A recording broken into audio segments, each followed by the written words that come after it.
Vous m'entendez, oui? Merci beaucoup. J'ai la lourde tâche de conclure, donc.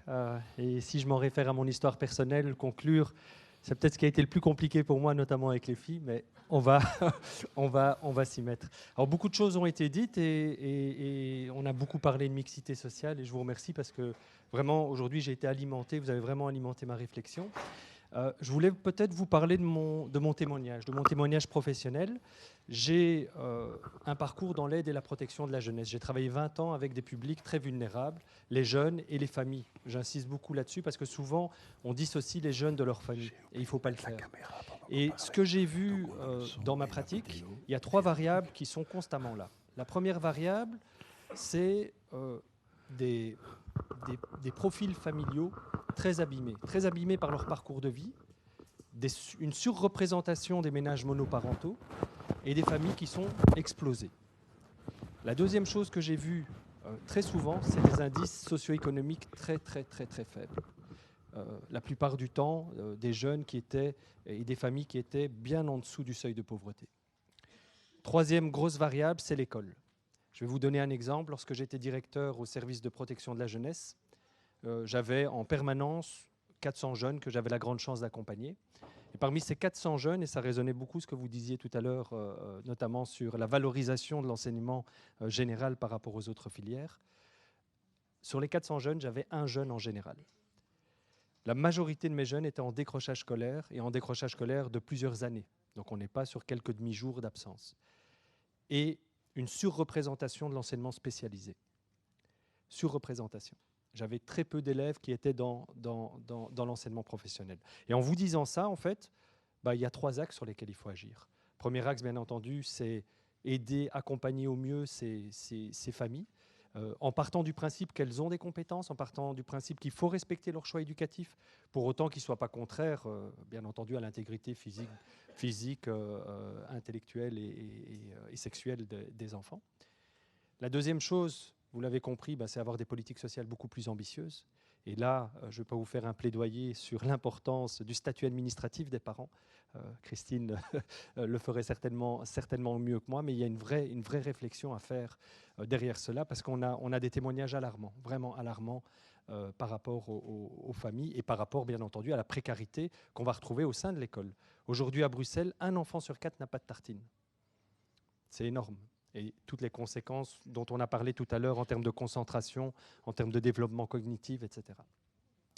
Et puis, il y a l'école. Et l'école, elle fait de moins en moins sens pour beaucoup d'élèves. Les derniers chiffres, notamment en termes de décrochage scolaire, on pourrait parler de plein de choses sur l'école. En termes de décrochage scolaire, le premier trimestre, lorsqu'on voit l'explosion qu'il y a au niveau du décrochage scolaire, c'est très alarmant. Et on a parlé de beaucoup de thématiques. Je voudrais peut-être rajouter 2 thématiques en particulier. La première, c'est parler de la question de la démocratie, parce que ça faisait quand même partie des lignes de force de ce colloque. La démocratie à l'école. L'école est un lieu, parfois, qui peut être totalisant. Je rappelle toujours, historiquement, l'école telle qu'on la connaît, on a toujours enseigné, depuis la nuit des temps, on a enseigné. Et transmettre du savoir, c'est une des plus belles choses qu'on puisse faire. Mais ça fait 200 ans environ qu'on transmet du savoir comme on le fait. Et il faut mettre ça en lien, bien entendu, avec l'émergence d'une société industrielle. L'ADN de l'école, c'était de former, de donner un minimum de qualifications et surtout d'avoir une main-d'œuvre qui soit bien obéissante. Et le programme que vous nous avez présenté, qui est très ambitieux, et honnêtement, bravo pour cette initiative qui est concrète. Parce que souvent, on a des initiatives qui, j'espère ne vexer personne en disant ça, relèvent davantage d'incantation que de quelque chose qui a l'air objectif, valide et fiable, comme vous avez pu le démontrer. Et c'est important de mesurer. Alors, avec toutes les précautions méthodologiques d'usage, les indicateurs, il faut toujours être très prudent avec. Mais enfin, moi, je préfère être borgne qu'aveugle. Et je trouve que les démarches que vous avez entreprises vont vraiment dans ce sens-là. Mais parler de démocratie à l'école, on a beaucoup parlé des plans de pilotage. Dans les plans de pilotage, combien d'enfants ont participé à ces objectifs que les écoles ont mis en place? J'ai eu l'occasion d'être beaucoup en résonance avec les écoles lors de ce plan de pilotage, alors que ce sont les principaux acteurs, ce sont les principaux concernés.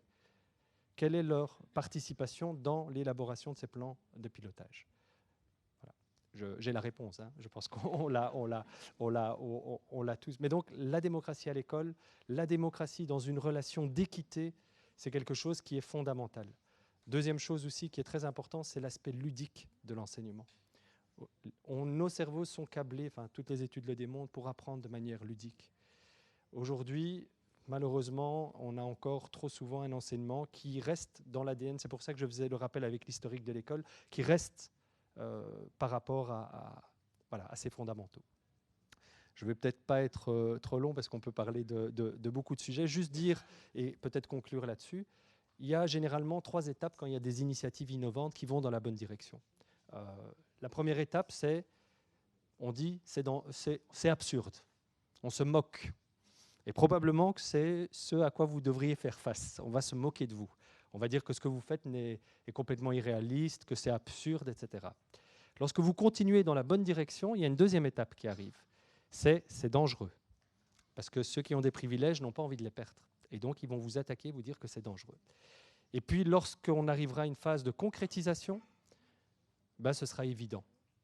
Ça, c'est la 3e phase que je vous souhaite de tout cœur. Et si je prends, par exemple, le premier ou la première femme qui a dit ce serait peut-être bien qu'on puisse voter, tout le monde s'est moqué d'elle ou de lui en disant c'est complètement absurde. Une femme qui vote, ça n'a aucun sens. Et puis, ça a fait son chemin. On a dit, ouh là là, c'est dangereux pour la cellule familiale. Qui va s'occuper de, etc.